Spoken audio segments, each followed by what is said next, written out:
Pues digo, ¿quién mejor que Diana para hablar de Bolívar? Este, y pues la presento así muy rápidamente. Ella es filósofa por la UNAM, doctora, maestra, todo. Este, pues, mm, bueno, yo la conocí también ahí por las clases y ahora me está asesorando la tesis. Este, pues salí rayado. Y pues no sé mucho más que decir porque realmente no acostumbro esto de presentar por títulos. Este, entonces, bueno, más bien, no sé, supongo que darle directamente la palabra a Diana, si quiere ir un poco introduciendo la lectura y esas cosas, y pues ya vamos sacando los temas y las discusiones.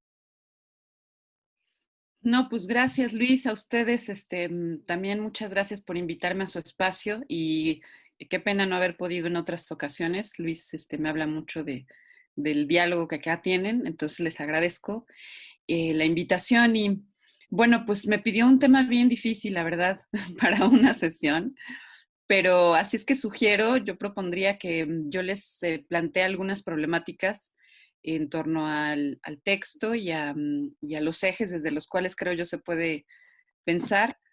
Y entonces a lo mejor conversemos para tratar de ir ahí abriendo otros puntos, ¿no?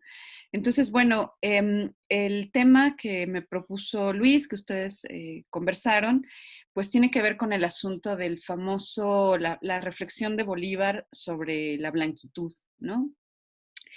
Este neologismo con el que él, pues lo que hace es caracterizar un tipo de comportamiento que él identifica con lo que él llama la modernidad capitalista y que es muy peculiar, ¿no? Tiene muchos elementos muy ricos para el debate contemporáneo, creo, y otros que lo alejan de otras lecturas también, digamos, de interpretación sobre muchas otras cuestiones que van como articuladas, ¿no?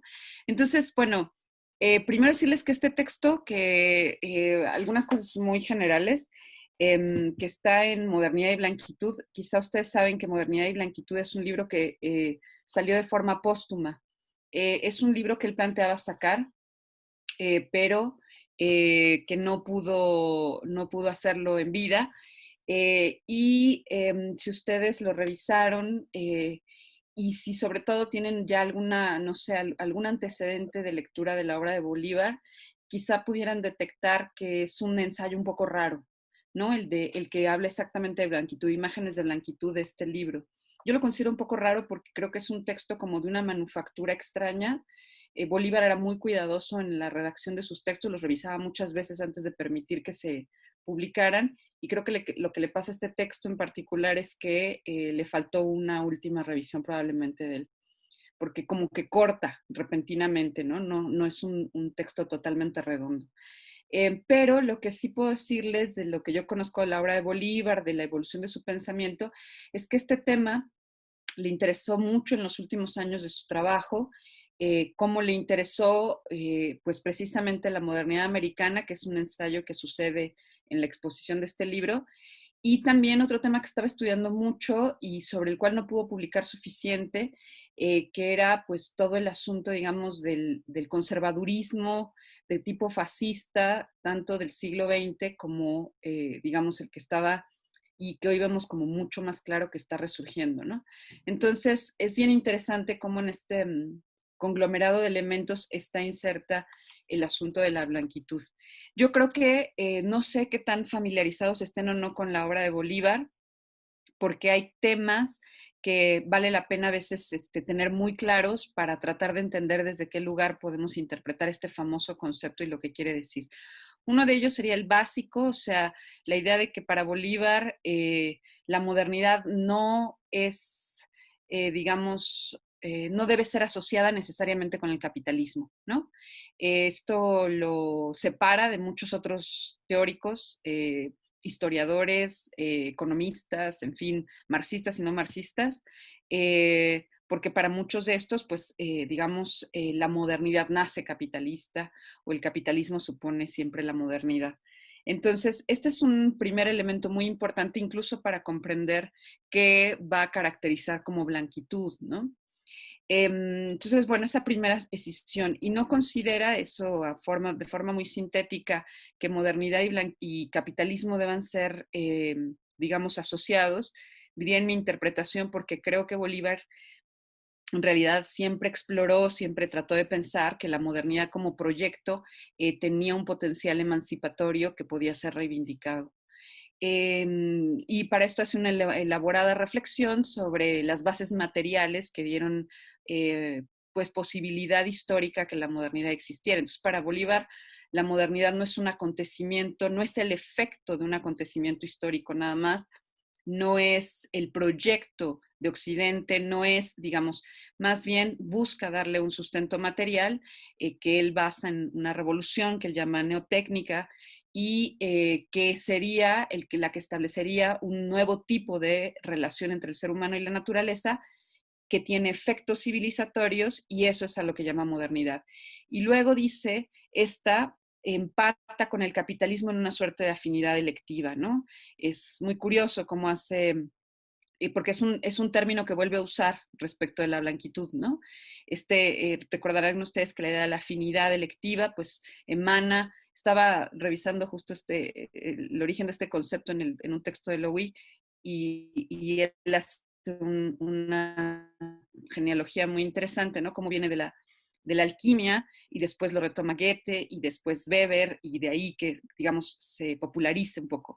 Pero Bolívar se lo apropia, y entonces habla de que el capitalismo y la modernidad coincidieron históricamente en eso, en una suerte de afinidad electiva, lo que supone que no hay una relación causal entre ellos, uno no es la causa del otro, ni hay ninguna suerte de teleología que supusiera que uno conduce al otro.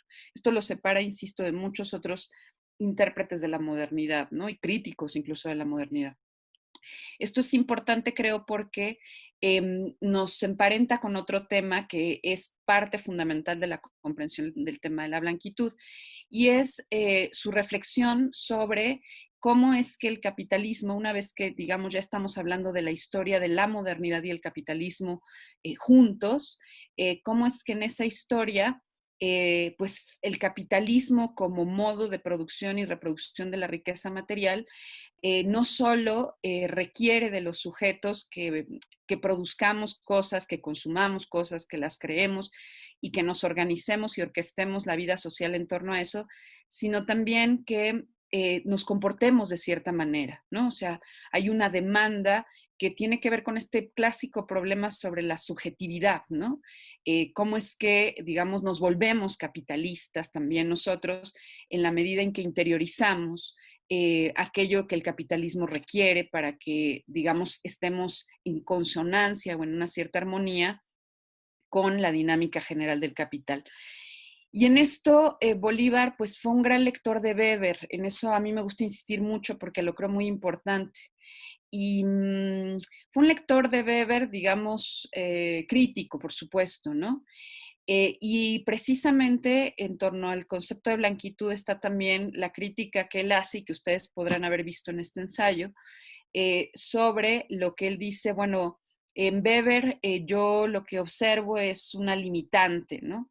Weber fue capaz de reconocer que en la historia del asentamiento del capitalismo en Europa, pues este se encuentra con un suelo nutricio, que es aquel que viene de la ética protestante y que le viene muy bien para cumplir sus propios fines productivistas, dice Bolívar, ¿no?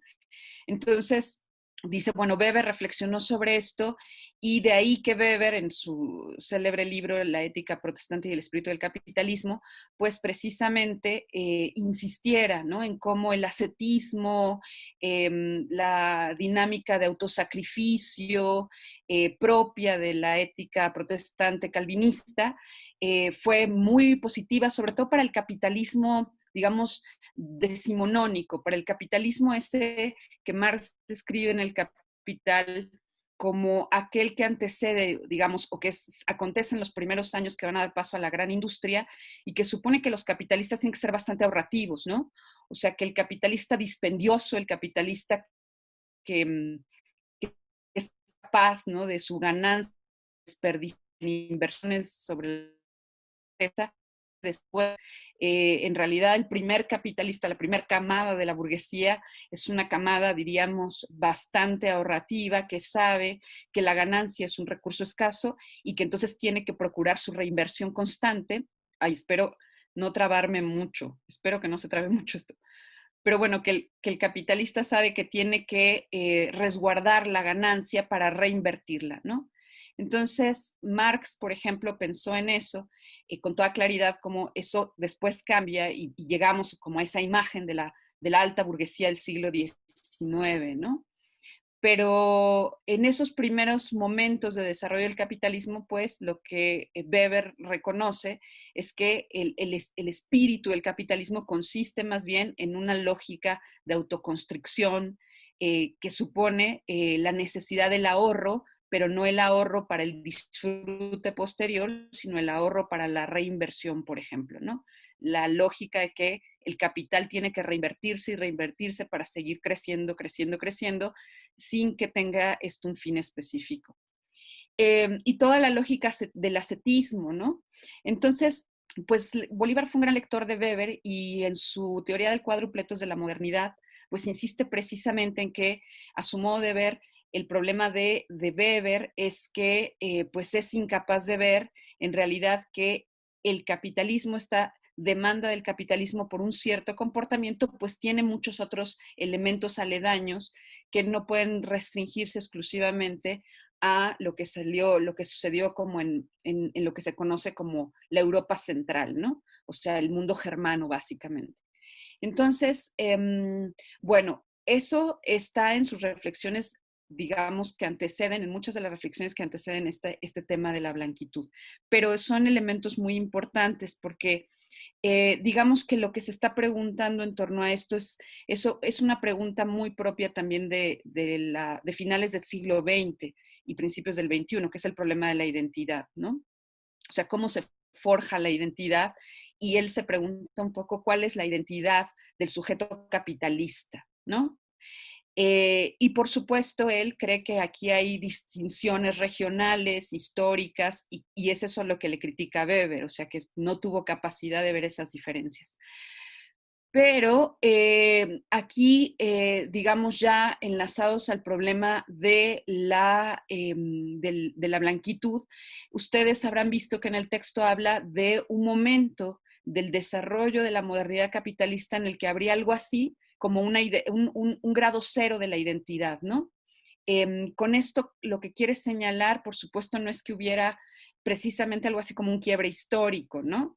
Pero sí lo que creo que intenta demarcar es el hecho de que, digamos, el capitalismo tuvo necesariamente que un poco, no un poco, sino que tuvo que limitar, constreñir o socavar o acabar completamente con los elementos estructurales o estructurantes que daban identidad a los pueblos, a las naciones, previo a la modernidad capitalista, ¿no? O sea, si eran factores de orden religioso, si eran factores de tipo, no sé, depende de si era una sociedad dividida en estratos de distinto orden. O sea, el capitalismo tuvo que fracturar esos elementos que daban identidad a los pueblos, a las naciones naturales, como les llega a llamar Bolívar, previo al capitalismo, y es ese momento, digamos, de destrucción de esas viejas identidades lo que sería ese punto de inflexión un poco del grado cero de esa identidad, ¿no?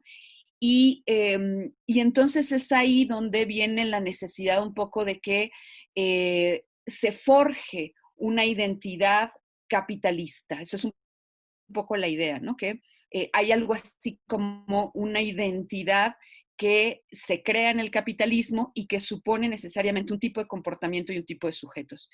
Entonces, se trata, dice él, así, tal cual, ¿no? Un tipo de ser humano que pues tiene que satisfacer literalmente el espíritu del capitalismo, como diría Weber. Y entonces eso es lo que los hará necesariamente funcionales. Rasgos de esa identidad, pues serían aquellos que sí Weber identificó con la ética protestante, la opresión, la autorrepresión, ¿no? Sistemática, que es absolutamente necesaria tanto para los detentadores de los medios de producción como para aquellos que solo somos fuerza de trabajo, porque esto supone una autorregulación racional del tiempo, de la energía, en fin, para disponernos a nosotros mismos en tanto fuerza de trabajo y entrar al mundo laboral, en fin, ¿no? Bajo las condiciones, digamos, que implica el capitalismo. En esto se ha pensado mucho, ¿no? El tema del tiempo, por ejemplo, ¿no? La regulación del tiempo ya en el capitalismo, ya por ejemplo a partir del desarrollo de la gran industria y luego ya no digamos con la revolución industrial, con todo lo que implica los sucesos que advienen a la revolución industrial y digamos el proceso civilizatorio que lo acompaña. Entonces, el punto tiene que ver con cómo, por ejemplo, la regulación de los esquemas de horarios laborales y cómo estos se vuelven el punto desde el cual articulamos nuestros tiempos de ocio y muchas otras cosas, ¿no? El capitalismo fue socavando, destruyendo todos aquellos rasgos identitarios que no eran acordes a esa dinámica y cómo fue creando otros, ¿no? Entonces es a eso, digamos, lo que llama el grado cero de la identidad. Y luego viene este tema entonces de la blanquitud como concepto, como un concepto que le permite pensar un fenómeno muy peculiar y muy complejo. Yo justo ayer me llamó mucho la atención porque entré al Twitter y vi unos de estos, ¿cómo se llaman? Una infografía de una chava que ponía el concepto de blanquitud, ¿no? Y entonces me llamó un montón la atención porque pues, quiere decir que se está popularizando. Y entonces ella decía, es que nosotros hablamos de blanquitud y cuando hablamos de blanquitud nos referimos a un comportamiento que no es necesariamente el de la piel blanca, pero que implica racismo, no sé qué, no sé qué, no sé qué, y es propio de los países coloniales y bla, bla, bla. Y digo, en términos generales yo no estaría en desacuerdo con la definición, pero creo que le falta un factor determinante que para Bolívar sería muy, muy importante y que puede hacernos caer en lo que yo creo que él justo pretendía, de lo que pretendía distanciarse, ¿no? Y me refiero aquí a, uno, el problema del debate de orden racial, ¿no? Por supuesto, en una perspectiva crítica, bueno, Bolívar no cree de ninguna manera que pueda sentarse una antropología, una crítica de la economía política, una historia a partir de criterios de orden racial. Eso por una parte. Y segundo, un debate que siempre está inscrito en su obra y que es el debate con la teoría decolonial, ¿no? Hay un debate inscrito en su pensamiento constante con la teoría decolonial.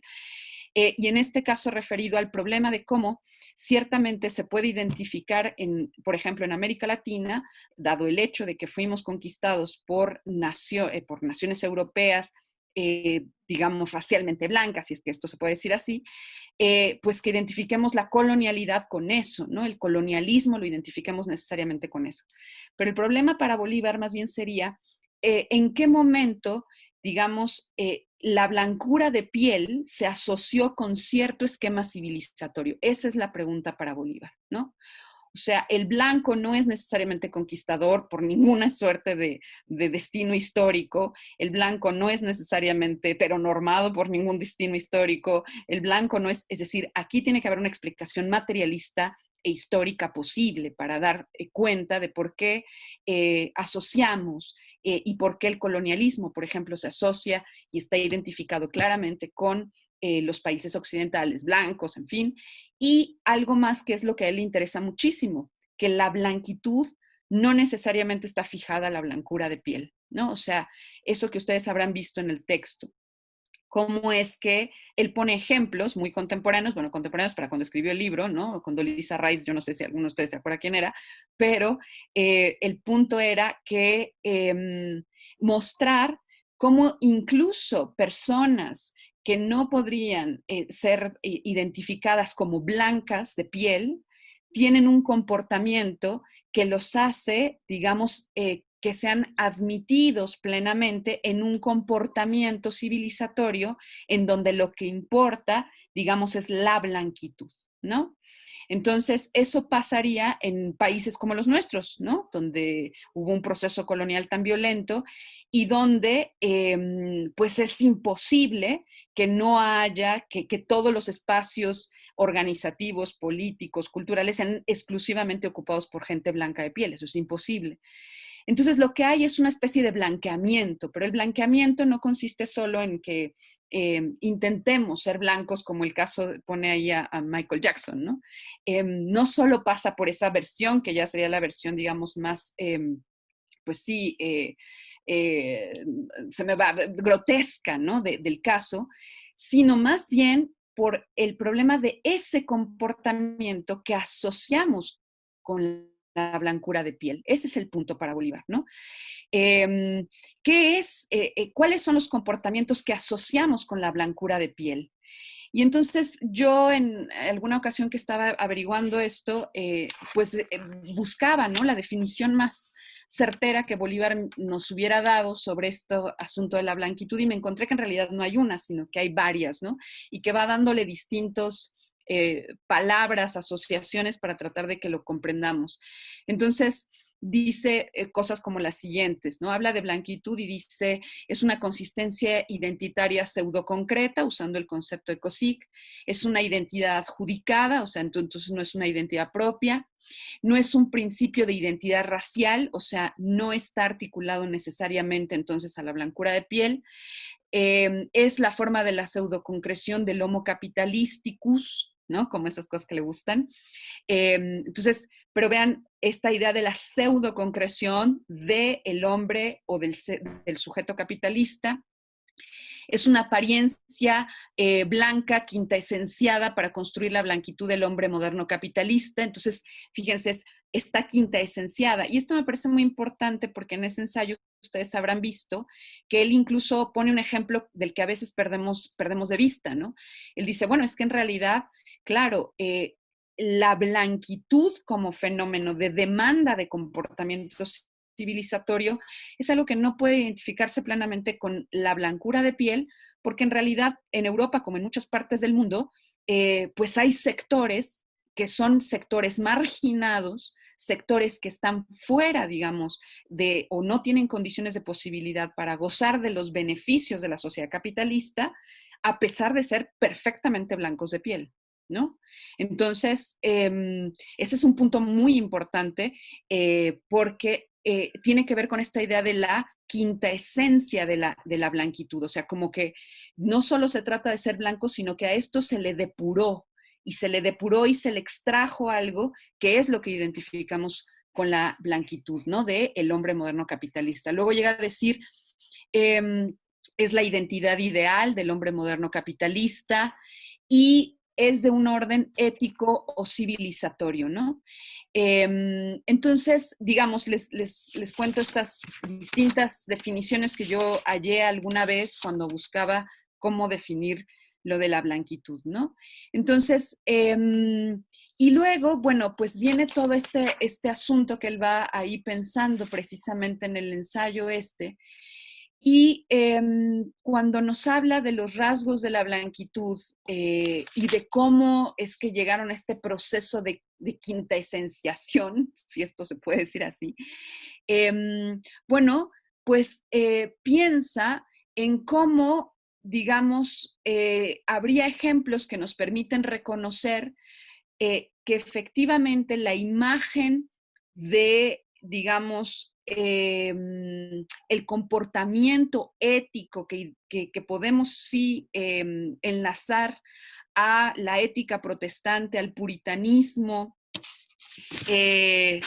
y a este tipo de religiosidad, cómo es que esta mostró un tipo de ser del ser humano, ¿no? O sea, cómo está y cómo hace un análisis pictórico que nos muestra cómo se comportaban, cómo se veían, ¿no? ¿Cómo se ve el santo puritano? ¿Cómo se ve la santa puritana? ¿Cómo se comporta? ¿De qué manera luce? ¿Cuáles son sus modales? Y cómo tiene una cierta uso del lenguaje, cómo tiene una manera de ver, cómo tiene una compostura en los gestos, cómo tiene un estilo, digamos, ¿no?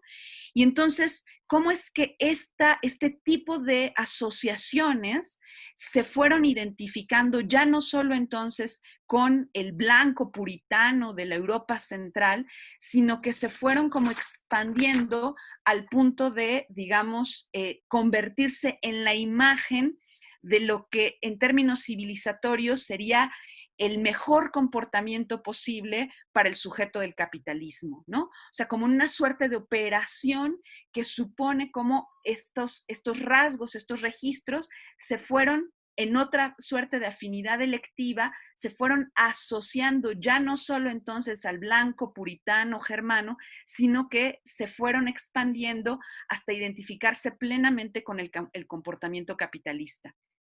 Entonces, de esa manera es que podríamos decir, es ya un modo, un comportamiento. Se puede ser, por tanto, se puede, digamos, ser blanco de piel y no gozar de los beneficios de la blanquitud en tanto no se tengan ese tipo de actitudes, de respuestas. Si lo plasmamos ya hasta el siglo XIX, yo podría identificarlo ya con el comportamiento del burgués decimonónico, ¿no? El burgués decimonónico que identificamos todos con el sombrero de copa y la levita y toda esta forma de vestir, de actuar, los modales en la mesa, ir a la ópera, al ballet, o sea, todas estas cosas que ya en el siglo XIX están muy depuradas y que, insisto, lo que importa es reflejar esta imagen, eso que tanto, digamos, criticó las vanguardias posteriores, reflejar esta imagen independientemente de la necesidad de la blancura de piel, ¿no? Entonces, el proletario del siglo XIX, pues no goza de esto porque no tiene todos los comportamientos, no tiene cabida dentro de ese esquema, de ese modelo y de esa actitud que se reflejaría. Y por supuesto que en la historia colonial de nuestros países, particularmente ya en el siglo XVIII, siglo XIX, pues también se decantaría esta imagen, ¿no? Entonces, la idea de el ejemplo que a mí me gusta poner es el de Porfirio Díaz, ¿no? O sea, Porfirio Díaz como la imagen precisamente de un hombre que no tiene nada, digamos que no podría ser pasado por un blanco en las naciones europeas, pero cuyo comportamiento todo el tiempo estuvo tratando de replicar el modelo civilizatorio que él identifica con precisamente la blanquitud o lo que podemos nosotros conceptualizar como blanquitud, ¿no? Entonces, quiere hablar francés, quiere vestir como los franceses, quiere ser enterrado en Francia. O sea, todo esto que va acompañado, ¿no? Entonces, es una suerte de compostura. Y esto supone otra cosa que también está en el texto y que sería muy importante, ¿no? Esto implica una forma de racismo muy específico, una forma de racismo que tampoco es idéntico al racismo que niega al otro solo por el color de su piel, ¿no?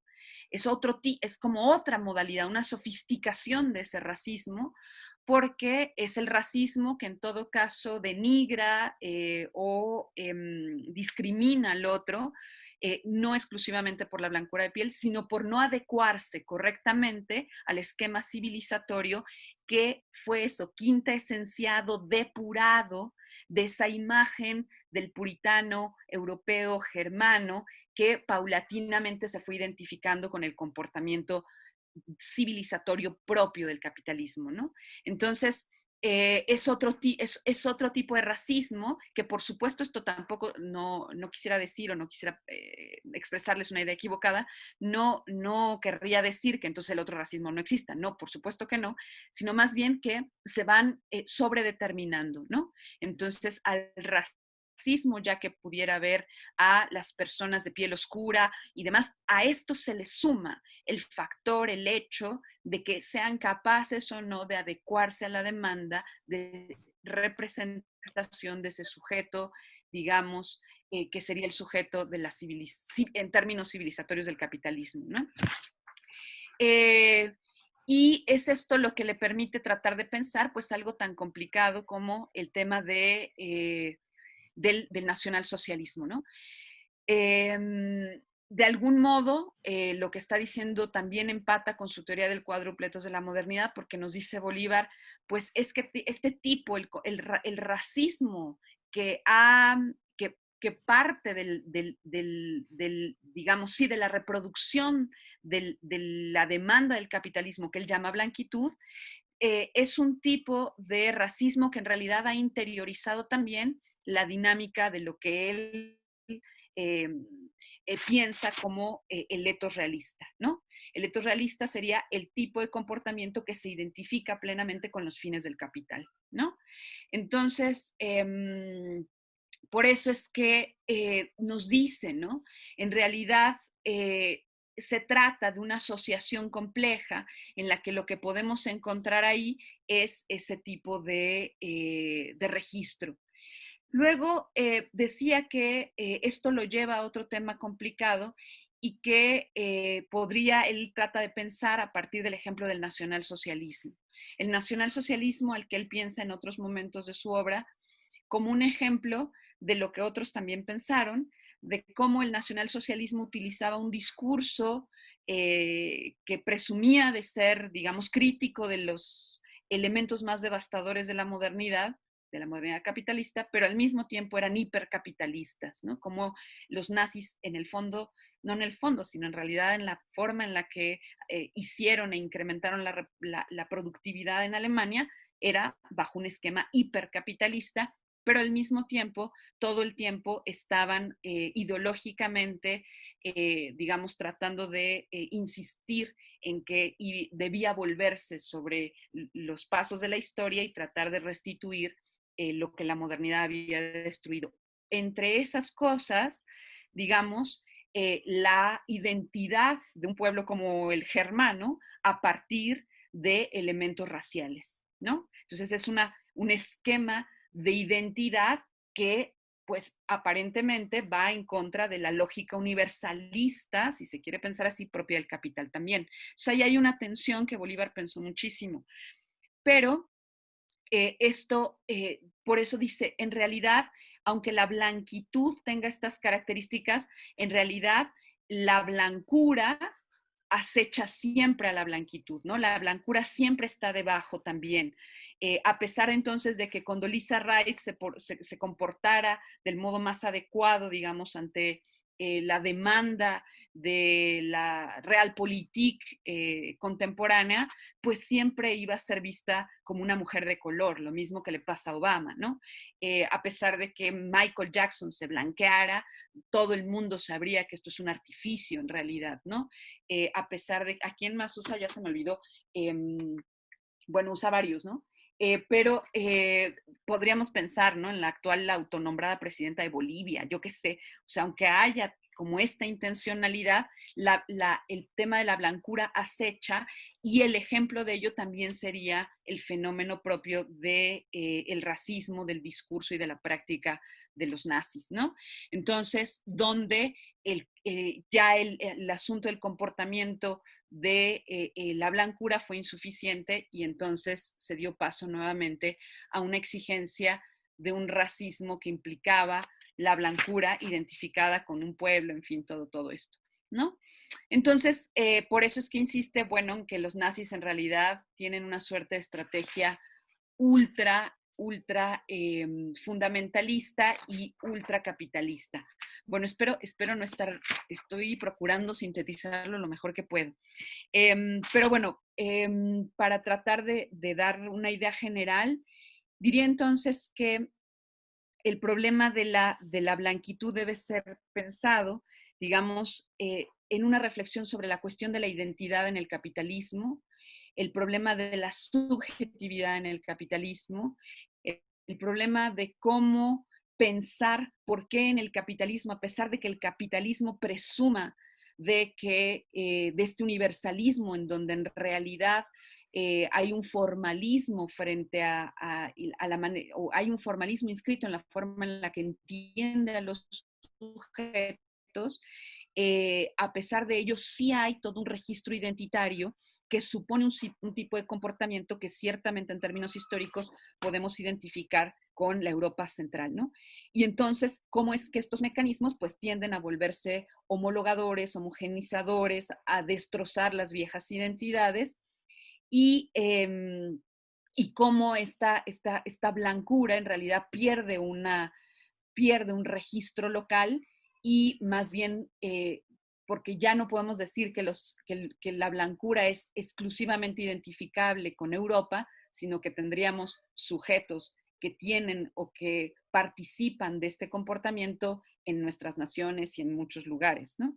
Entonces, digamos, todo eso es lo que se está jugando ahí. Entonces, bueno, me gustaría cerrarlo ahí como una primera generalísima presentación, a ver si logré ser suficientemente sintética y mejor darles paso a sus intervenciones y preguntas y a ver qué más puedo ayudar a esclarecer.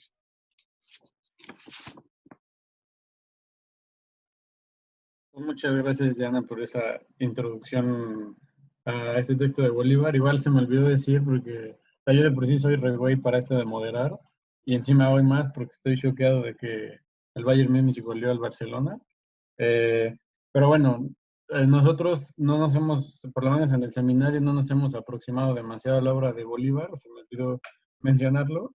Entonces, o sea, yo creo que está muy bien todo esto que dices, como no solo a manera de introducción a Bolívar, sino propiamente a este ensayo. Entonces, igual, bueno, si no hay más preguntas o comentarios por ahora, a mí me gustaría pues preguntarte, digamos, sobre esta cuestión que distingue Bolívar entre blanquitud y blancura, que justo, o sea, asociando la blanquitud a un etos y no a la pigmentación de la piel, como es el caso de la blancura, por ejemplo. Eh, que si ahorita en un momento más nos podrías también como hablar un poco más acerca de esta teoría de Bolívar del etos histórico, para entender otro poco a qué se refiere cuando habla de blanquitud, eh, como esta solicitud civilizatoria y de comportamiento que demanda la modernidad. Eso por un lado, y digamos de mi parte, y también pues preguntar a los demás si quieren abrir micrófono para dudas o comentarios por ahora. Eh, bueno, eso por mientras.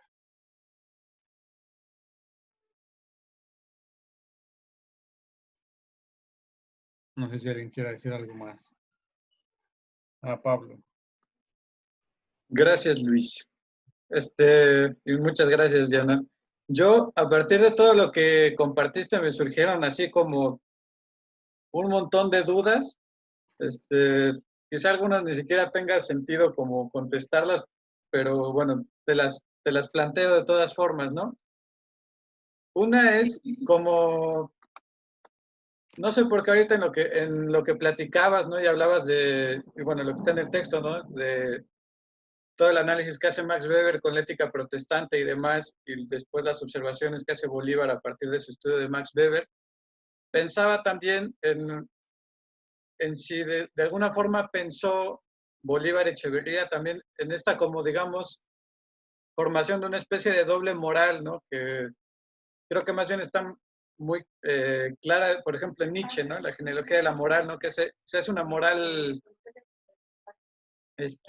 por así decirlo, en Nietzsche sería como del pueblo, pues, así como despectivamente, pero digamos, esta especie como de moral de castigo, esta moral cristiana, como pecadora y demás, y por otro lado como una especie de moral, digamos, del sujeto burgués, capitalista, ¿no? Que se afirma sobre los otros, que es el que compite, el que vence, ¿no? El que, digamos, en esta lucha voraz por quién acapara el mercado, pues es el gran vencedor, el macho alfa, ¿no? Como que hay una especie de doble moral. Entonces, preguntar eso primero, si Bolívar de alguna forma lo llegó a pensar. Uh-huh. Otra duda es si, digamos, estos estudios sobre la blanquitud que hace Bolívar Echeverría tienen algo que ver con toda su teoría del valor de uso, o más bien como que deja de pensar en términos del valor de uso y demás estudios, y se empieza a centrar en esto como si fuera punto y aparte. Sería mi otra duda. Sí, a menos que alguien más quiera intervenir para que no se me vayan a ir los temas.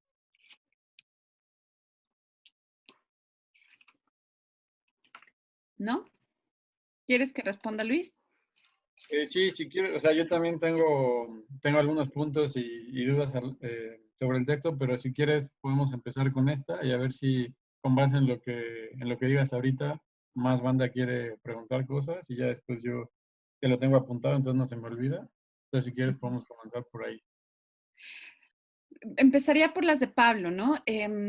Diría que no, que yo creo que está muy imbricada toda su forma de concebir, digamos, la materialidad de la, digamos, la dinámica social, que es todo su trabajo, todo su asunto con el estudio sobre el valor de uso, ¿no? Y el proceso de reproducción social en general. Yo creo que eso nunca renuncia.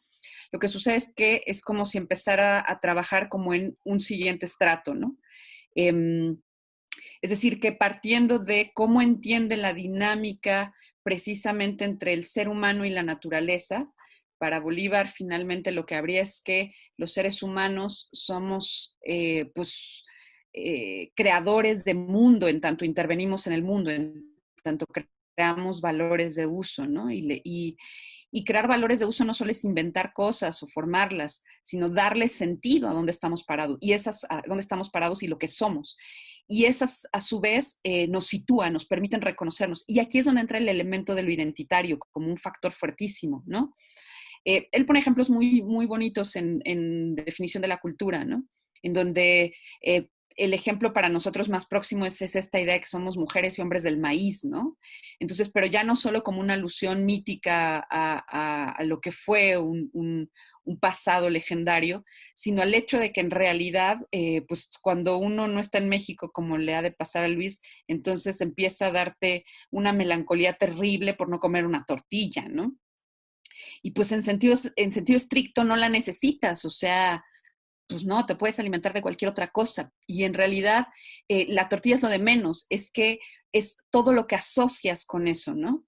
Y es eso la identidad, para poner un ejemplo sencillo, pero todo está atravesado por la materialidad del valor de uso tortilla, ¿no? O sea, entonces no solo es el México lindo y querido cantando el himno o viendo el lábaro patrio, ¿no? Sino que en realidad es a través de los valores de uso como los pueblos crean sus identidades y las transmiten generacionalmente, eso es súper importante, ¿no?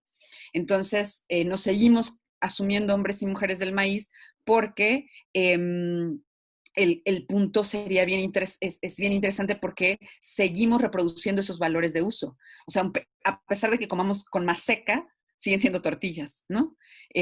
A pesar de que la calidad del maíz sea transgénico, siguen siendo tortillas. Entonces ahí está la sobredeterminación capitalista, el problema, ¿no? Entonces, no, es muy coherente y sobre eso viene todo el problema de la identidad. Ahora, la clave sería cómo es que sobre esas identidades viejas se monta este otro comportamiento que además él en otros textos llega a decir, propio del etos realista, que está dominando, que se está volviendo cada vez mayor, entonces se expande y va ganando territorio frente a los otros. Y en ese sentido también la blanquitud, diríamos, va ganando territorio, ¿no? Entonces, ahorita intento responder esa otra porque yo de Aníbal Quijano casi no sé nada, ¿no? Pero ahorita intento volver allá. El punto es que el asunto aquí sería que hay una clave de lectura que para Bolívar sería fundamental. Y es que, digamos, en la ética protestante y el espíritu del capitalismo, Weber pone un montón de ejemplos bien interesantes de esa suerte de ascetismo de los primeros capitalistas, que insistiría, ahí es donde hay que poner la mira, ¿no? O sea, no se trata del cristiano católico. Esto es muy importante, porque esa es la crítica que le va a hacer Bolívar. Bolívar justo va a decir, es que Weber está viendo a los calvinistas, pero Weber no está viendo a los católicos conquistadores, o sea, no está viendo a los jesuitas, ¿no? Y esa va a ser su crítica precisamente. ¿Por qué querría insistir en esto? Porque aquí hay matices muy importantes. Eh, eh, y aludo directamente a Marx, porque es Marx también quien describe cómo es que en esos primeros momentos de desarrollo del capitalismo son muy distintos de la dinámica con la que hoy percibimos a la burguesía, a la alta burguesía, la de veras, digamos, ¿no? Y es que en realidad son bastante tienden al atesoramiento todavía bajo un esquema como arcaico, pero solo para la reinversión. Y entonces son bastante severos consigo mismos, ¿no? Entonces no van a gastar ni van a desperdiciar, pero esa misma lógica de esos primeros capitalistas es la que vemos en la racionalidad que paulatinamente se va desarrollando y que supone que después van a decir, bueno, en donde hay que operar esa racionalidad que impida que se pierda cualquier posibilidad de ganancia, es la que los lleva a transformar el proceso productivo todo, ¿no? Y entonces a que el trabajador tenga que entrar puntualísimo, salir a la hora en la que tiene que salir, o sea, y que cada minuto que pasa en esa jornada laboral sea aprovechado al máximo, y cómo toda la orquestación de la fábrica tiene que estar súper, súper bien medida para que se produzca todo. O sea, es esa misma racionalidad, ese sería el punto, ¿no? O sea, que hay una suerte de genealogía ahí, ¿no? Y es eso lo que el propio Weber detecta, o sea, cómo hay una genealogía de ese tipo de comportamiento que supone, ¿no?, la necesidad siempre eso que llamaría la teoría crítica después la racionalidad instrumental, ¿no? Entonces, y viniendo del propio Weber también, entonces, es esta misma dinámica. Entonces, a Bolívar le interesa mucho esta genealogía al pensar la blanquitud, porque por supuesto que la blanquitud emerge en Europa, ¿no? Eso sí es un hecho. Emerge en Europa, pero es muy importante cómo ver, a Bolívar le importaba mucho que fuéramos capaces de ver cómo en Europa esto pasó primero por una compleja destrucción también de las viejas identidades europeas, ¿no? Y entonces como esta ética pues contraviene todo lo que podríamos pensar ciertos resquicios de otros tipos de comportamiento propio de los pueblos bárbaros, ¿no? Arcaicos o antiguos, ¿no? Y entonces cómo va ganando terreno, de manera también, digamos, asociada al despliegue del capitalismo. Entonces, este fenómeno tan peculiar, esa sería una, y volviendo, aunque no parezca que estoy intentando responderte, Pablo, porque el otro punto sería que es otra la dinámica o habría otro registro en el caso de la matriz cristiana católica, ¿no? Esa sería otra para Bolívar. Y esa es la que nosotros hallamos en América Latina, por ejemplo. Él es lo que, por eso, y vuelvo entonces a lo que decía Luis, porque aquí es donde interviene su teoría del etos histórico. Ese es el concepto con el que él decide pensar esto, ¿no? Es un concepto general que le sirve para pensar que, digamos, en términos de comprensión de la variabilidad histórica, de la variabilidad cultural, de la variabilidad identitaria, es necesario pensar cómo es que los sujetos nos producimos eso como sujetos con identidades específicas, ¿no? Y entonces él se sirve de este concepto, ¿no? De etos histórico. Dice, el etos es una especie de juego doble, ¿no? Es al mismo tiempo la morada, ¿no? El lugar donde nos sentimos bien, pero al mismo tiempo es, digamos, el espacio donde aprendemos la cultura, ¿no? Y de ahí nuestro etos. Por eso pongo el ejemplo de la tortilla, porque en realidad, pues es eso, una tortilla es comerlas, cuando uno no está en México es sentirte en tu casa, pues, y no estás en tu casa, estás comiendo una simple tortilla, pero porque te remite a eso que es tu lugar y al mismo tiempo tu registro cultural. Entonces, el punto es que Bolívar lo que criticará a Weber precisamente es que dices que Weber solo vio la ética protestante. Y en el caso de lo que sucede con la Europa mediterránea, o sea, Italia, España, es que ahí la predominancia católica tiene otra consistencia. Y él lo identifica con el barroco, y de ahí viene su teoría del etos barroco.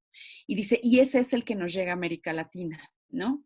Entonces, y que no puede ser identificado plenamente con esta lógica ascética propia del protestante, sino más bien con una otra lógica que supone sí una suerte de mayor predisposición al valor de uso, una mayor predisposición, llega a decir, al disfrute, al goce, ¿no?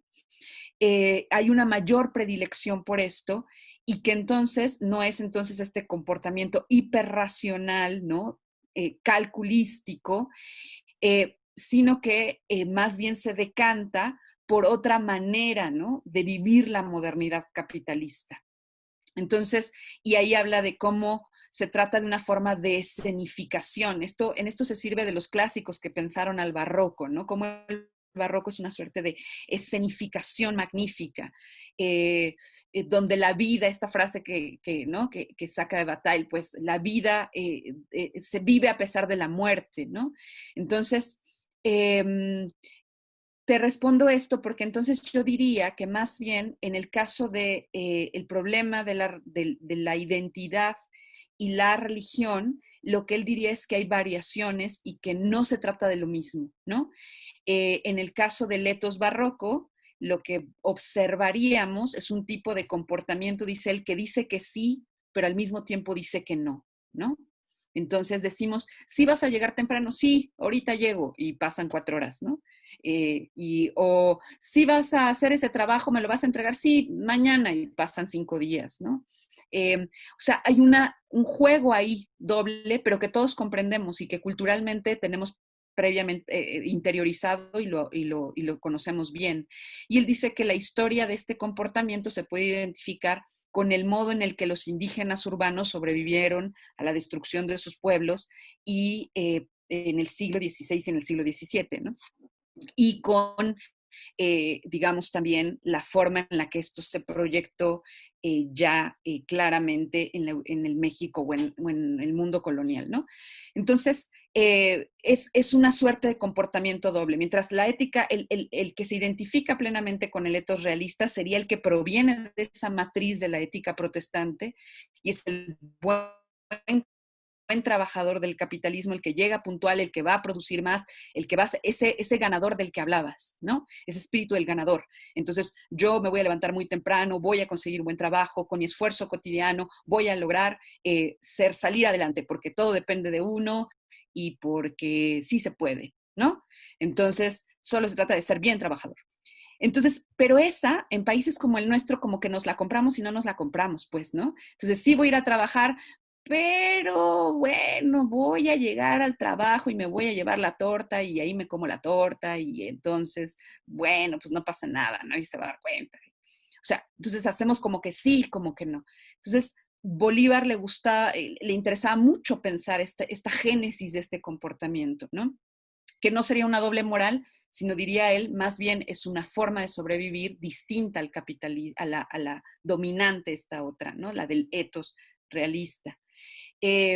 Por tanto, digamos, la crítica nietzscheana estaría en otro lugar, no tendría tanto que ver con este asunto. Y cómo tratar de sintetizar el problema del cuádruple etos de la modernidad es que lo que le interesa a Bolívar es mostrarnos cómo es que en realidad el capitalismo en su dinámica histórica y la modernidad capitalista tuvo impactos diferenciados y produjo efectos diferenciados, ¿no? Entonces, eso sería lo que explicaría esa diversidad. ¿Cuáles son esos 4 etos? El etos realista, el etos barroco, el etos romántico y el etos clásico, ¿no? Entonces, bueno, a ver si medio respondí. Me preguntan, ¿ves alguna relación entre el etos barroco y los estudios postcoloniales? No, francamente no. Yo creo que hay mucha tensión. Bolívar era muy crítico de la teoría postcolonial en general, ¿no? Porque,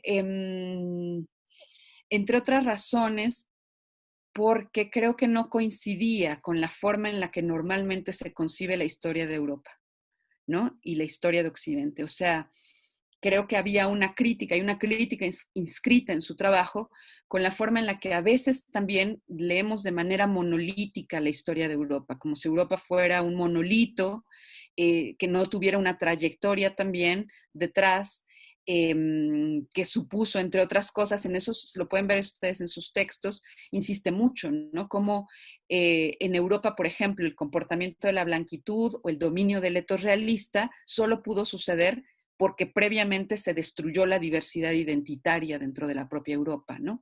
O casi se destruyó y lograron sobrevivir algunas de sus manifestaciones. Entonces, como que es muy crítico, aunque no explícitamente, porque él no, como que no le gustaba meterse en esas discusiones, pero es muy crítico abiertamente de la idea de que Europa y Occidente es algo así como una unidad indiferenciada, ¿no?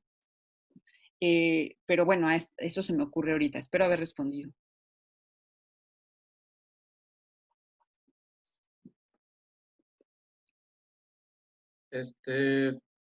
Bueno, ahora veo que hay dos Luis Segura. Sí, esto sí es muy barroco. Sí, estoy bien locochón. Me decía Luis que tenía problemas con su internet, entonces que si ayuda a moderar, pero ¿ya estás bien, Luis? Pues no es el internet, es la compu, no me responde la aplicación, entonces me metí al celular, pero no puedo ni siquiera cerrar la de la compu, por eso estoy 2 veces. Pero bueno, si quieres, pues si quieres modera tú por estos problemas técnicos, más fácil. Bueno, yo tengo otras dudas, pero igual sería interesante como escuchar otras voces. No sé si alguien quiera preguntar algo. Veo que Beitia quiere preguntar algo.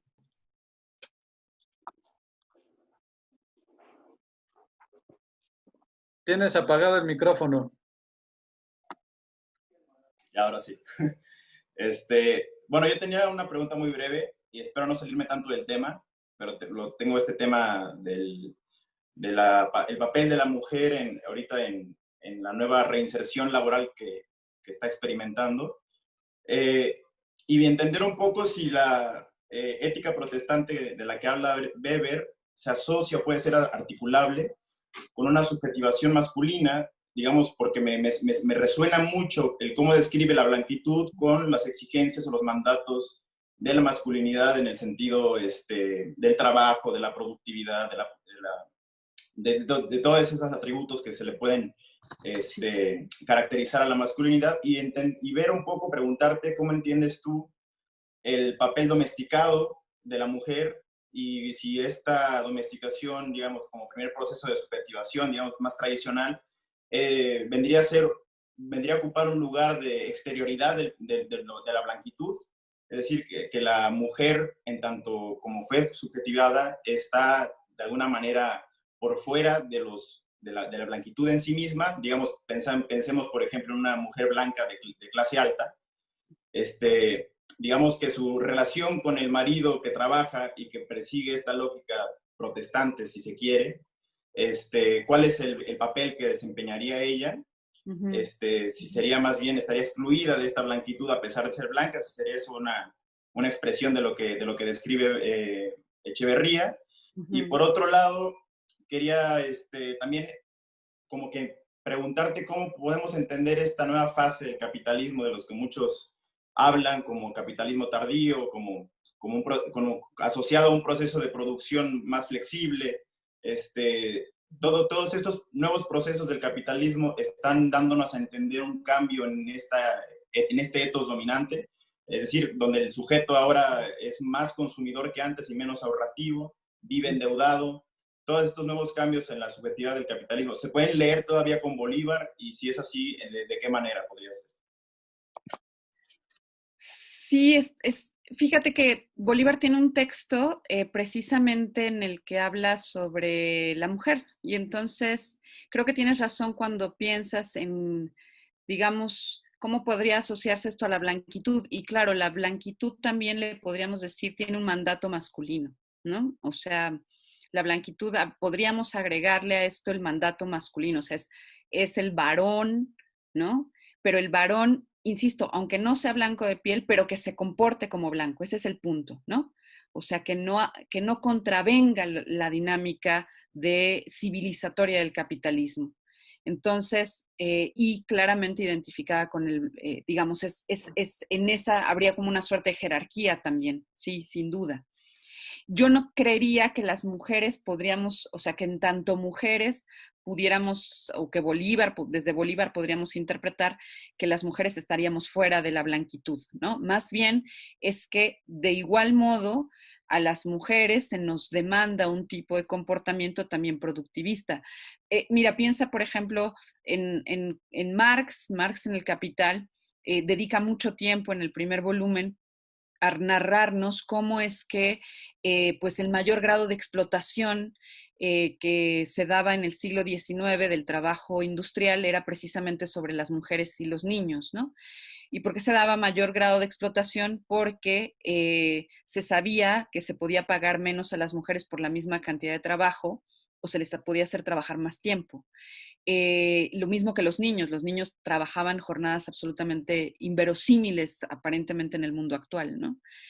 Entonces, ¿eso qué supone? Nuevamente la idea de que, digamos, no bastaba, y está describiendo, no, o sea, está describiendo Inglaterra, no está describiendo la hiperexplotación en las colonias, está describiendo Inglaterra, y entonces lo que supondría es la idea de que también esas mujeres, a pesar de ser perfectamente blancas de piel, ¿no? De ser así, ese modelo totalmente europeo, están en la, digamos, porque hay otro texto en el que incluso también piensa en cómo se da una suerte de escisión, de choque entre esta idea civil, ¿no? De que todos somos ciudadanos, pero al mismo tiempo como en tanto la orquestación de la vida material, todos somos propietarios privados, pero somos propietarios privados de distinto tipo, ¿no? Entonces, sí, todos somos ciudadanos y todos somos propietarios privados, solo que en la distribución de las propiedades nos fue a unos muy mal y a otros les fue súper bien,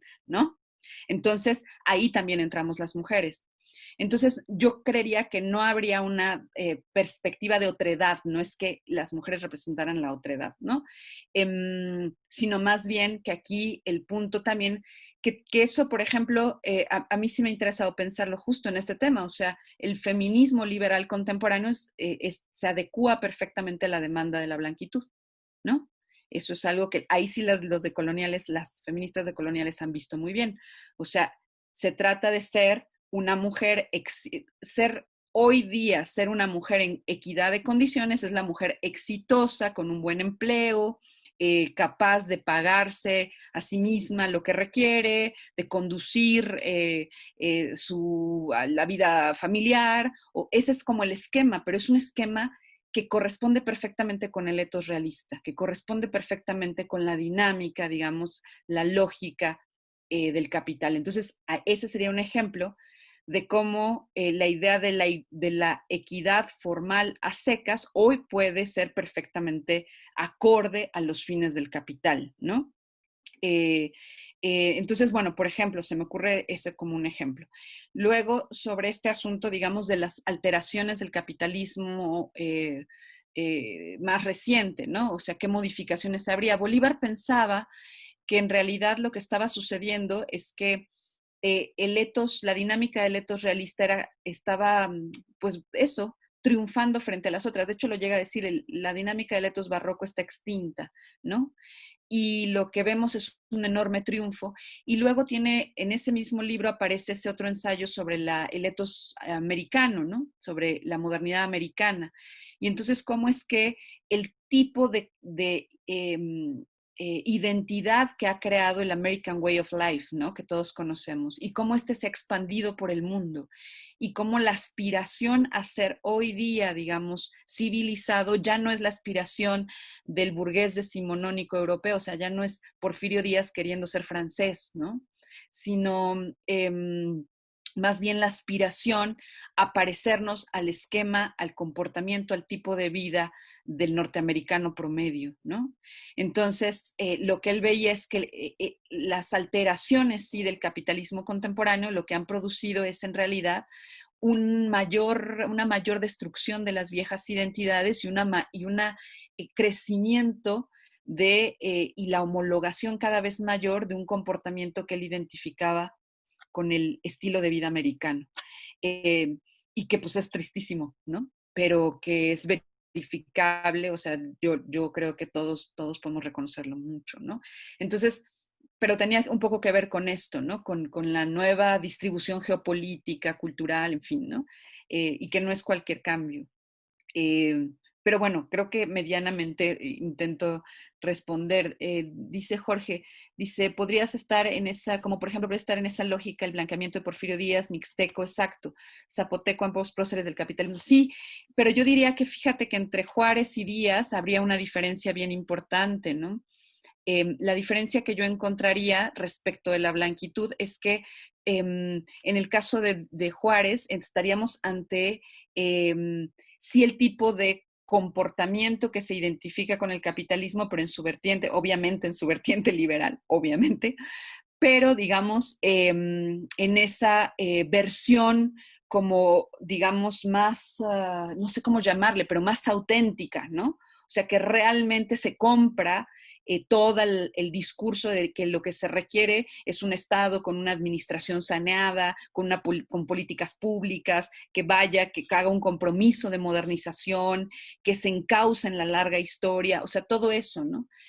Eh, Porfirio Díaz también, porque pues, Porfirio Díaz fue el que comenzó ese proceso, pero o más bien le da secuencia, perdón, a ese proceso, pero el punto es que en Díaz, ya en su persona queda ejemplificado también, digamos, como este deseo de asemejar al esquema, ya no solo la modernización, digamos, a la mexicana, ¿no? Ya no solo se trata entonces de que en México tengamos ferrocarriles, telégrafo, o sea, que entremos en la larga historia, no solo se trata de eso, sino además, en el caso de Porfirio Díaz, toda su persona representa con claridad la aspiración de ir más allá, de europeizarse a toda costa, ¿no? De el fenómeno de la blanquitud. Y Porfirio Díaz me parece un muy buen ejemplo porque finalmente está enterrado en París, ¿no? Entonces, lo que muestra es cómo, pues sí, está enterrado ahí junto a Baudelaire, ¿no? Entonces, pues, ¿cómo puede suceder eso? Porque entró en el esquema y fue aceptado en el esquema y ahí está enterradito, ¿no? Entonces, creo que ahí es donde estaría ese tipo de fenómenos que le interesan a Bolívar, ¿no? Pero los dos serían un ejemplo, aunque parcialmente distintos, sí, ciertamente serían un ejemplo más o menos de lo mismo. Uh-huh.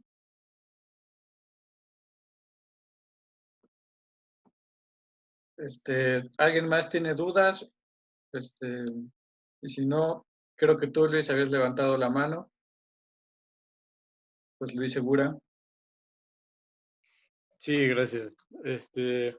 Yo era una cosa sobre, o sea, sobre la posibilidad, digamos, como Bolívar usa mucho esta tensión entre, digamos, las promesas de la modernidad y cómo se van rompiendo y demás, y se convierten en ilusiones de la modernidad.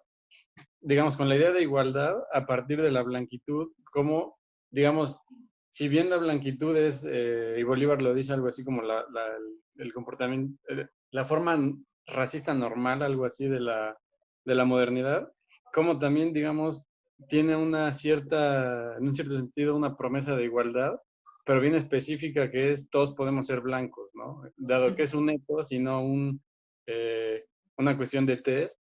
Entonces, claro, todos, digamos, está esta cuestión abstracta de igualdad formal en tanto que te puedes blanquear. Y que, bueno, yo traigo también esta como obsesión monotemática, monomanía de cómo Bolívar traduce las categorías marxianas a su propuesta, digamos, para pensar la cultura, para pensar también cuestiones de orden político.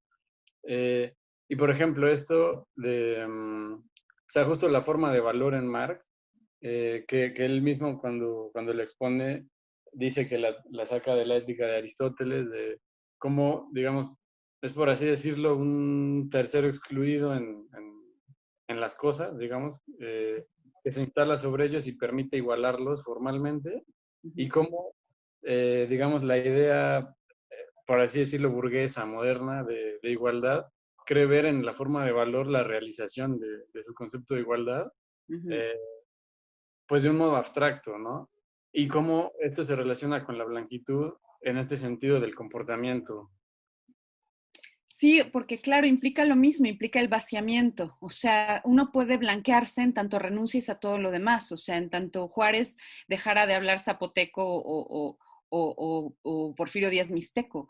Esa es un poco la idea, ¿no? O sea, en tanto renuncies a todo lo otro que no represente ese comportamiento. En tanto piensen en eso, en la lengua, las costumbres, los hábitos. O sea, entonces comer ay, yo siempre me entero tardíamente y mal de los chismes de Twitter, ¿no? Pero creo que alguien criticó la salsa o los tacos con salsa o no sé quién, algo así, ¿no? Una cosa así, o sea, o se comen de cierta manera o yo qué sé, según los modales que quién sabe quién impuso. Pero el punto es, la blanquitud tiene que ver con eso, o sea, entonces vas a comer tacos, a los tacos se comen así, ¿no? O se hace de este modo. Entonces eso supone la renuncia, ¿no? La negación, que es un fenómeno bien interesante porque supone la autonegación, ¿no? Que tanto denuncian hoy día pues muchísimos pueblos, ¿no? Entonces, ¿cómo es que para ser reconocidos primero tenían que negarse a sí mismos y primero tenían que pasar por, digamos, una operación violenta contra sí mismos, ¿no? Entonces, pero tiene que ver precisamente con eso a lo que llama el grado cero de la identidad, precisamente es eso.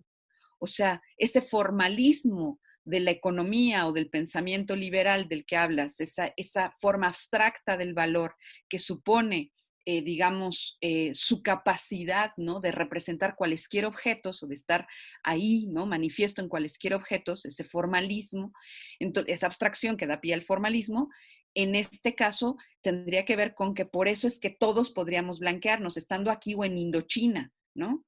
Porque en realidad supone primero la negación de esos registros identitarios que tendrían un suelo nutricio cultural específico, ¿no? Y por eso los ejemplos que ponen, ¿no? Como de los grados más pues, exóticos del asunto, ¿no? Entonces, sí, estaría plenamente de acuerdo.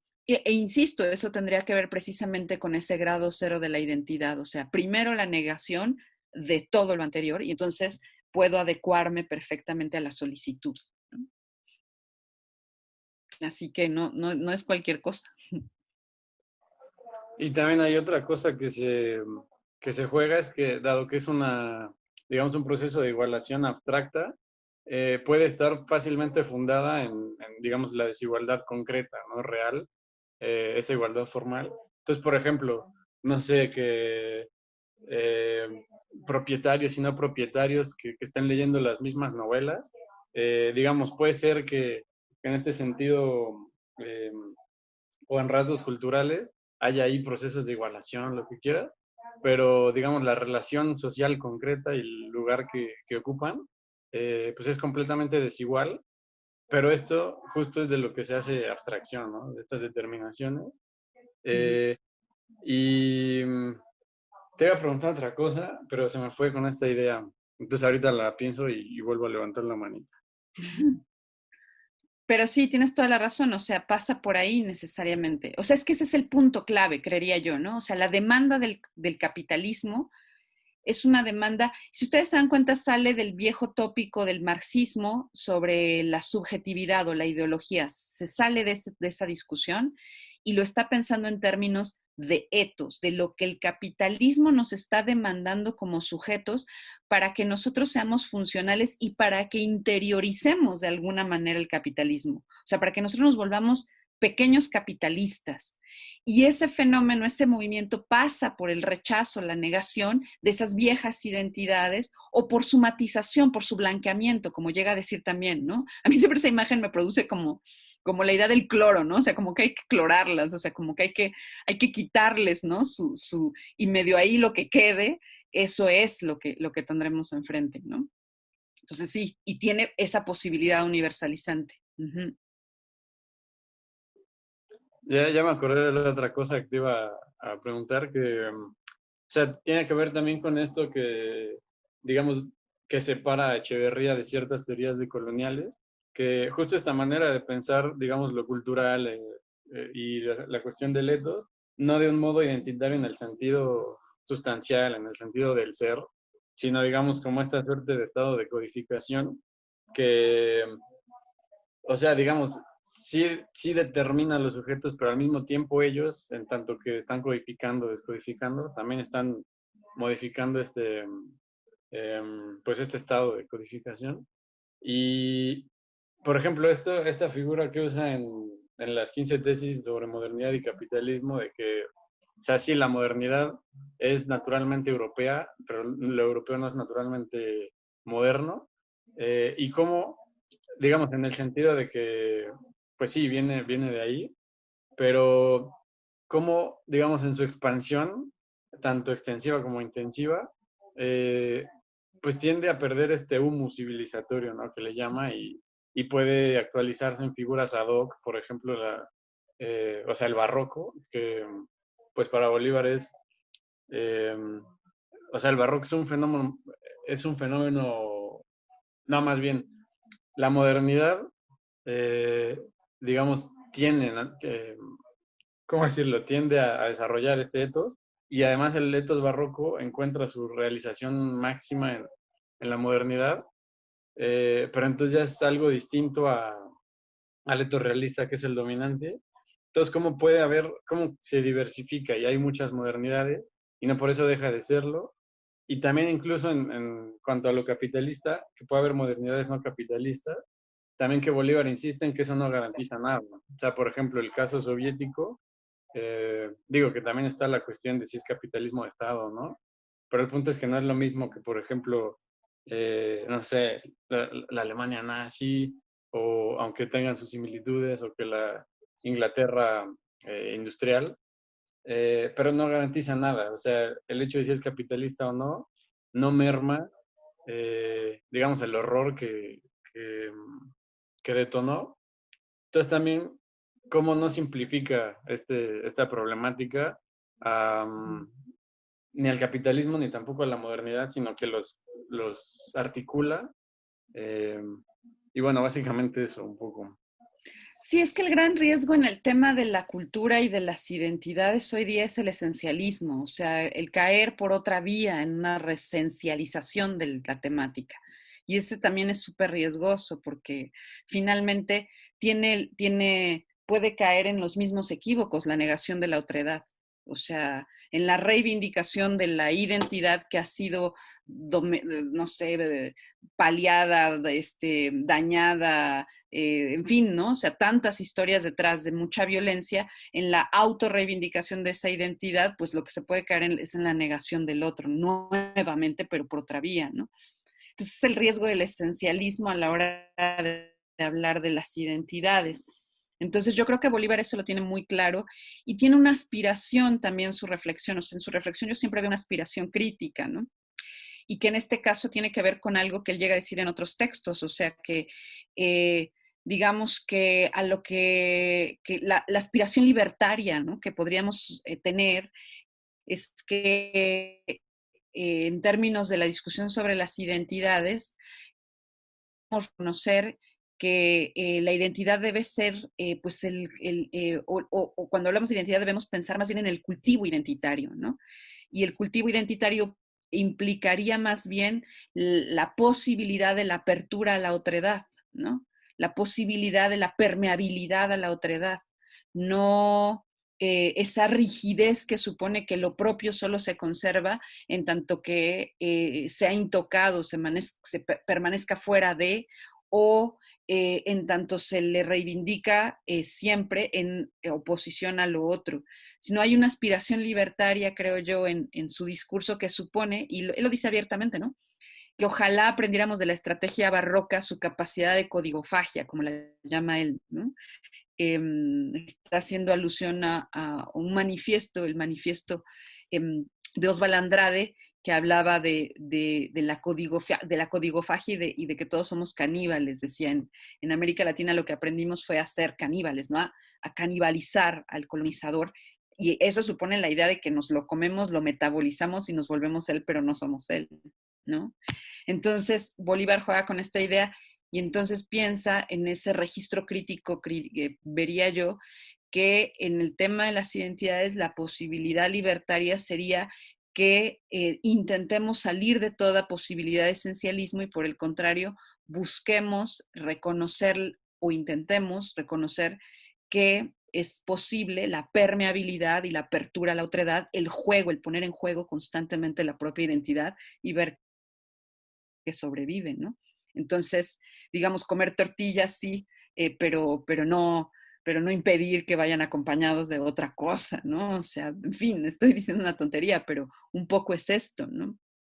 Eh, y por el contrario, sería un mecanismo totalmente contrario a aquel otro del formalismo abstracto de la identidad que propicia el etos realista y que es la que da paso a la blanquitud, ¿no? Entonces, que es abstracta, que está como él llega a decir, ¿no? O sea, como que no tiene ya, como tú dices, ese humus, ese suelo nutricio que le daría sentido y que ha perdido plenamente, ¿no? Entonces, que ya ni siquiera es identificable con Europa, nada más, ¿no?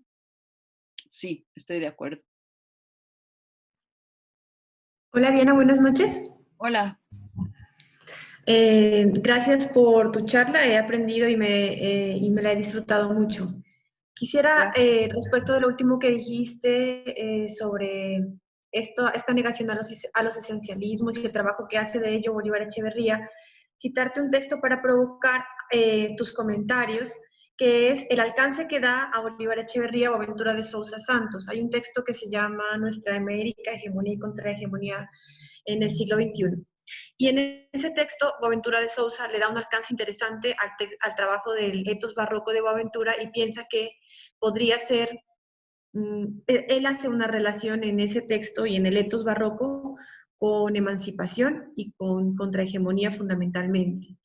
Y habla de estas dos categorías que los movimientos sociales en otras partes del mundo no han podido negociar y que las ha planteado Nancy Fraser, de reconocimiento y de redistribución. Y que son dos categorías a veces innegociables y que no pueden hacer una posibilidad dialógica de resistencia. Y él dice que América Latina podría ser un ejemplo de ello, porque América Latina representa, y ahí cita Bolívar Echeverría, el etos barroco, es decir, la posibilidad del esfumato, la técnica que justamente cita Bolívar Echeverría en su texto para hablar de ese etos, de la mezcla, una mezcla dialógica que no colapsa en ese mismo acto de dialogar, o como tú lo dijiste, lo acabas de decir, como en ese acto de devorarse al otro y ser parte del otro y otra vez, y no colapsar en ese mismo acto. Y entonces establece una posibilidad entre esa construcción conceptual del etos barroco y la emancipación y la resistencia, y no solamente de los pueblos de América Latina, sino que lo plantea como una estrategia global. Yo creo que es muy interesante lo que apunta Diana, porque finalmente, claro, digamos ahí lo que entiendo que está poniendo en el horizonte de la discusión Boaventura es más bien la capacidad de la resistencia o de los movimientos sociales, como decías, de tener esa suerte de apertura también, ¿no? Ahora, en lo que yo quisiera insistir es en algo que, en lo que yo creería que Bolívar estaría en desacuerdo en aplicar de esa manera su concepto de etos, aunque eso no suponga que lo que está diciendo Boaventura no es necesario. Por el contrario, diría, lo que está diciendo Boaventura es muy interesante y no caer en esta dicotomía de la que hablabas de Nancy Fraser, que también ha reconocido muy bien, ¿no? Sino más bien, el problema para Bolívar tiene que ver con que todo esto tiene que tener, o su idea del etos barroco parte de una suerte de sustrato, como decía Luis en otro terreno, pero que aquí no sirve, ¿no?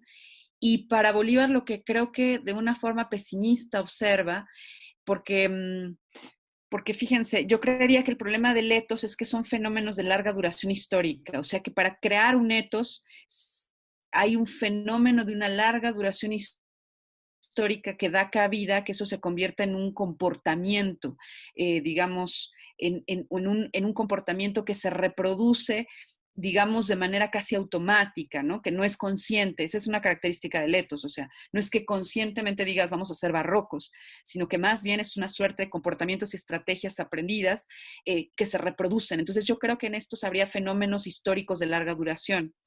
Esa es una observación que le hizo Michael Levy o Michel Logui a Bolívar, o sea, que decía, yo no estoy de acuerdo contigo sobre el etos romántico porque no hay ese fenómeno de larga duración, pero sí estoy de acuerdo contigo en torno al etos barroco.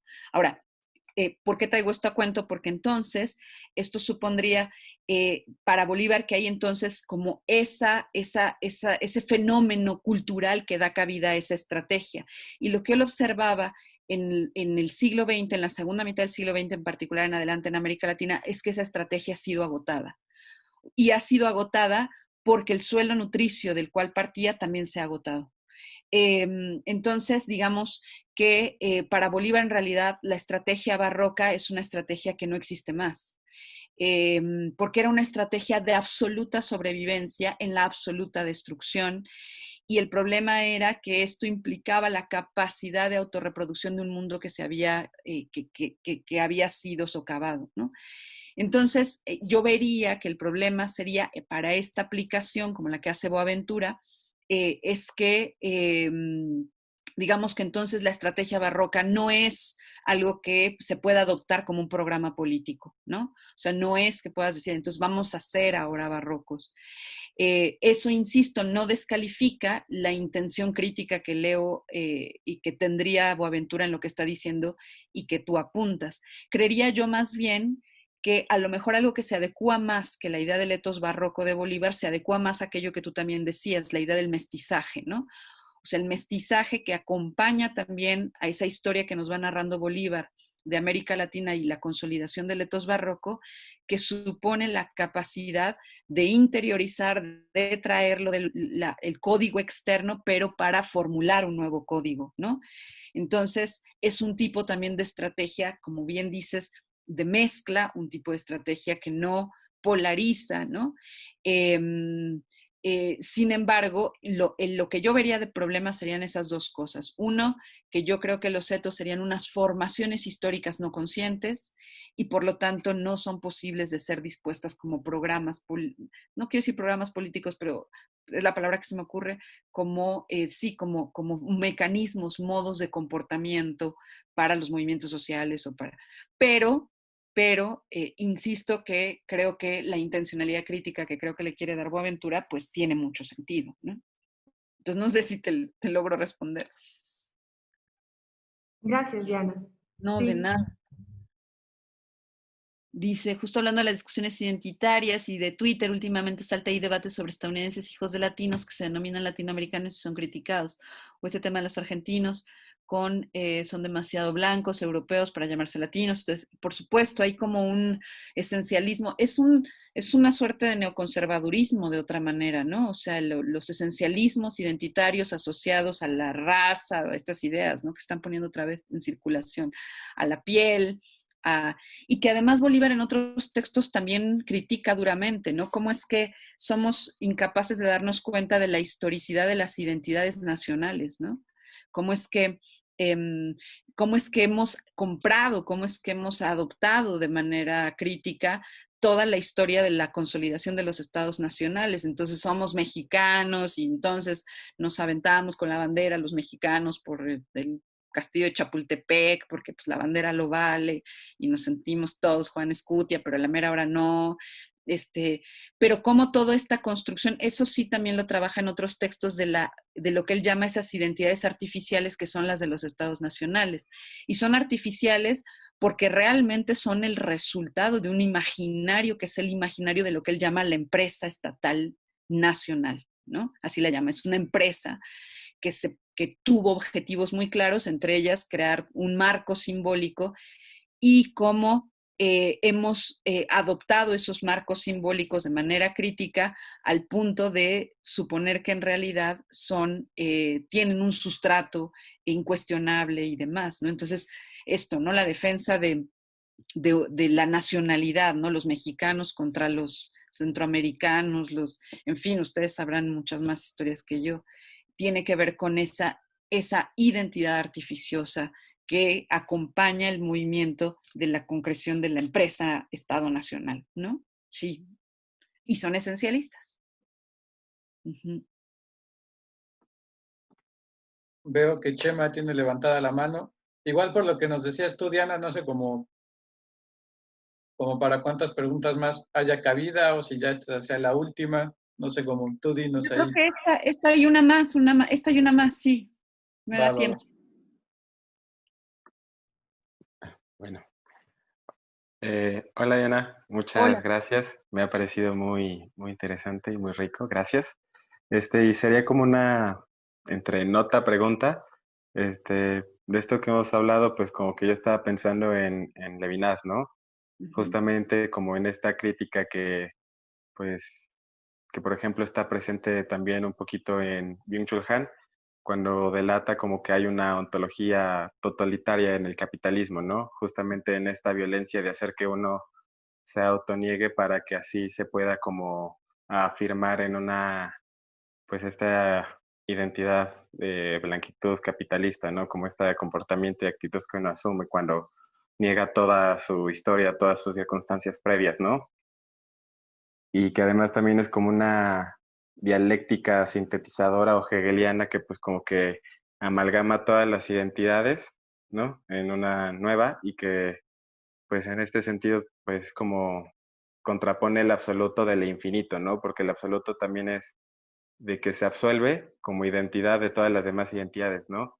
Y que el infinito sería como esta no clausura o una como dialogicidad, pero no de Hegel, sino de Heráclito, ¿no? O sea, como esta siempre tensión y esta siempre oportunidad de aprender algo nuevo, de reabrir la existencia, ¿no? O mejor dicho, como él dice, en vez de hablar de existencia, hablar del existente, ¿no? O sea, de siempre, de siempre posible y de ir más allá de la esencia, ¿no? No sé cómo que te parezca esta idea. No, Gracias. creo que coincide de alguna manera porque él tiene, yo soy muy mala para citar las frases, pero siempre las digo chuecas, pero tiene una frase por ahí muy bonita en definición de la cultura donde justo habla de eso, o sea, de que digamos que la aspiración sería a que seamos capaces de poner nuestra identidad en juego de manera constante, ¿no? Y que tiene de algún modo que ver con lo que estás diciendo, o sea, como esa apertura. O sea, que la verdadera identidad no es una identidad en un sentido emancipatorio, como les decía hace un momento, no sería aquella que solo consiste en la ratificación permanente de lo que se es y en la defensa de lo que se es, ¿no? Cerrada, sino más bien en la posibilidad de poner la identidad en juego y ver qué es lo que sucede, ¿no? Entonces, que eso es lo que él cree que sucedió de manera forzosa durante el proceso de conquista en América Latina. O sea, lo que se tuvo que aprender fue cómo hacer sobrevivir la propia identidad en un escenario de destrucción total. Y eso es lo que cree que crea Aletos Barroco, ¿no? Ante la destrucción total, entonces lo que se tuvo que hacer fue aprender una estrategia que implicara, en ese caso de manera forzosa, ¿no? A abrirse al otro y tratar de que lo propio de algún modo sobreviviera en eso. Pero ya en una perspectiva que no es de destrucción ni de devastación, una perspectiva, insisto, libertaria o de apertura, como tú dices, tratando de hacer este juego con Levinas, sería aquella otra que implicara el poner en juego la propia identidad todo el tiempo y ser capaces, ¿no? De en esa mezcla, ¿no? Ver qué es lo que sucede. Entonces, a mí me gusta mucho porque creo que tiene muchas como posibilidades en muchos aspectos, lo llega a decir también en definición de la cultura respecto al género, ¿no? Y entonces respecto al género, hoy que el tema de debate que está en el centro de las discusiones del feminismo contemporáneo también, o sea, el problema de, a ver, pues bajo esa misma lógica pongamos el género, ¿no? En ese territorio de apertura y veamos qué es lo que sucede. Entonces, sí, de algún modo creo que tienes razón, es posible pensar en esto si lo que tratamos es de superar una idea de oposición autoexcluyente, ¿no? De oposición que niega la otredad, que está incapacitada de reconocer la mutua codeterminación. Sí, y tampoco sé nada de Levinas, por cierto. Vale, muchas gracias. No a ti. Yo tengo una duda, pero prefiero ceder a si alguien más tiene alguna última duda.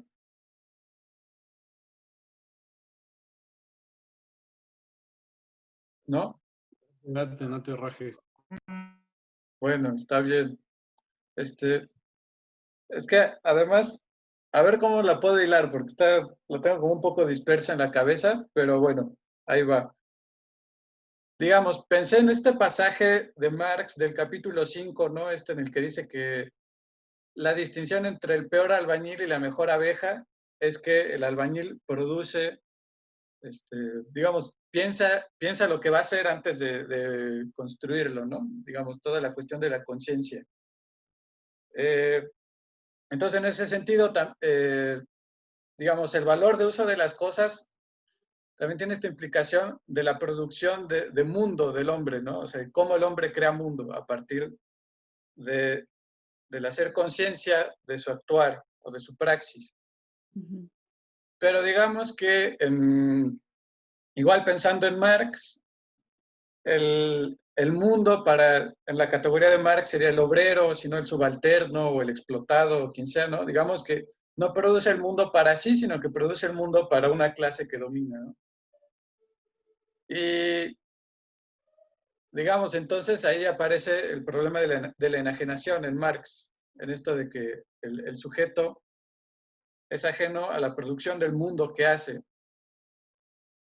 Y digamos que pareciera que desde que una forma de pensar el mundo o de hacer el mundo propio, una idea seductora, no sé si ilusoria, sería pues precisamente blanquearse, ¿no? El mundo se crea a partir de este etos. Entonces, la duda sería como si hay algún horizonte, digamos, emancipatorio del problema de la enajenación que pueda salirse de esta problemática, digamos, de articularse orgánicamente con el ser blanqueado. Y el ser blanqueado en este sentido, Bolívar, ¿cómo lo estaría pensando? No sé si la pude plantear bien la duda, pero era eso. No, has dicho algo bien interesante. A mí no se me había ocurrido, pero tienes razón. O sea, finalmente, claro, una manera de apropiarse de ese mundo que no te pertenece o que constantemente estés haciendo arrebatado es blanquearte. Pues tienes toda la razón, claro, porque entonces así me adecuo y aparentemente voy a lograr hacerme de ese mundo. Tienes toda la razón, eso creo que estaría jugándose ahí. Ahora, sobre la enajenación, aquí es un tema bien interesante en Bolívar, que merecería que a lo mejor lo conversáramos completito todo otra vez, pero ¿por qué? Porque Bolívar pensó mucho en la enajenación. Él decía que el tema más importante a pensar en nuestro tiempo era el tema de la enajenación. Pero el punto clave está en que no lo lee exclusivamente desde la forma en la que Marx lo definió en los manuscritos del 44. ¿Por qué? Porque para Bolívar el problema de la enajenación debe ser asociado, ahí es donde viene su lectura tan compleja de Marx, debe ser asociado con la comprensión de, digamos, del intercambio mercantil capitalista. Tú recuerdas también ahí en el Capital, pues, que Marx pasa del esquema del intercambio mercantil simple al esquema del intercambio mercantil capitalista. Ese salto a Bolívar le parecía fundamental, porque él decía que muchas de las críticas que se le hacen a Marx se le hacen sin comprender ese salto y que en realidad la enajenación debe ser pensada desde la comprensión de lo que implica el intercambio mercantil capitalista, que supone el polo de la producción, el polo del consumo y todos los mecanismos de distribución que hay en medio, ¿no? Entonces, para Bolívar, la enajenación, eso es algo que ya es mi interpretación. Yo diría que lo que pasa con el Marx de los manuscritos es que es un Marx que solo está pensando la producción. Está pensando lo que pasa en la fábrica y lo que le pasa al obrero en la fábrica. Pero es un Marx que todavía está incapacitado para pensar qué le pasa al obrero cuando se vuelve consumidor, ¿no? Entonces, ese Marx sí está en el Capital, sí está en los Grundrisse. Y ese Marx se da cuenta de algo que diferiría un poco de lo que acabas de decir. O sea, que el obrero sí hace su mundo. O sea, no solo hace el mundo para los otros, también hace su mundo, pero es un mundo mermado, ¿no? Es un mundo mermado en condiciones mermantes para sí mismo. Entonces, pero no mermantes solo en términos individuales, que también pasa, sino sobre todo en condiciones colectivas. Y entonces para Bolívar, el problema de la enajenación es un fenómeno colectivo, no es un fenómeno solo del trabajador en el momento del proceso productivo individual o de su relación con el empleador o del objeto de trabajo, todo eso que describen los manuscritos. Entonces, para Bolívar el problema de la enajenación era centralísimo, pero entendido como un fenómeno que suponía la plena comprensión de qué quiere decirnos Marx cuando habla del famoso sujeto automático, ¿no?